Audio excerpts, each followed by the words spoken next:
And good morning once again, everybody. These are some welcome remarks for the next 2 days.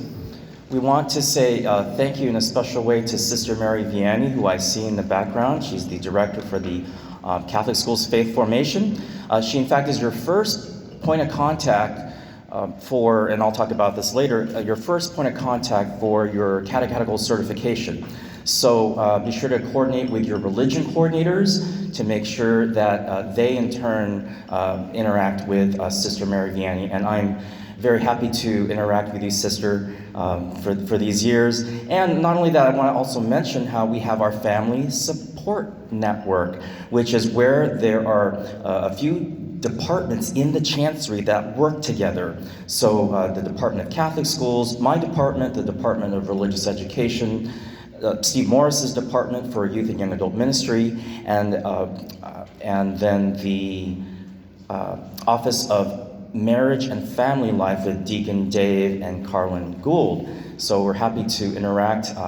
Those are some of the departments that work together in the Chancery to provide resources out throughout the diocese. In a special way, we want to acknowledge the presence of Father Hezekiah, who you'll hear about him later from Sister, but he is a part of the Eastern Catholic churches. And you know, if you want to think about the Italy and just think of the boot of Italy and just draw a line straight down that boot, just think of everything to the left of that is for all intents and purposes, the Latin Rite, and then, or the Roman ritual, which we are familiar with, but everything to the east of that is the Eastern Catholic churches. They're not the Orthodox churches. We're not in full communion with the Orthodox churches, but we are in full communion with them, and the Eastern Catholic churches are in full communion with us as well. So that's a unique aspect of the Eucharist and the priesthood that you'll be hearing today. So thank you, Sister Mary Vianney, for that. We also want to say thank you to Dr. Adrian Peterson, Superintendent, Dr. Linda Norman, President, Principal Nicholas Reynolds, from Principal of Cardinal Newman, and Father John Klaus, Chaplain of Cardinal Newman. So thank you for hosting us this morning. As His Excellency mentioned in his homily, we are embarking on a 3-year national Eucharistic revival.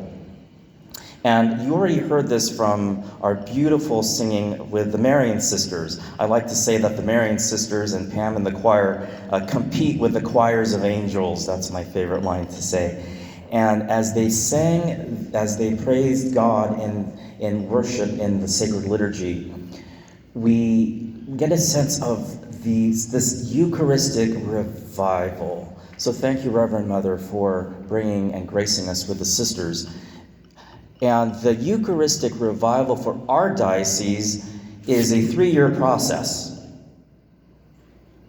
So the first year, we're going to be very deliberate about focusing on the meaning and love and understanding of the Eucharist, especially during Mass or during sacred liturgy, during especially what's called the liturgy of the Eucharist. So we're going to hone in on our love for the Eucharist within Mass. And then in the year 2023, next year, we're going to concentrate on love of the Eucharist outside of Mass. And so we're going to get you up a little bit.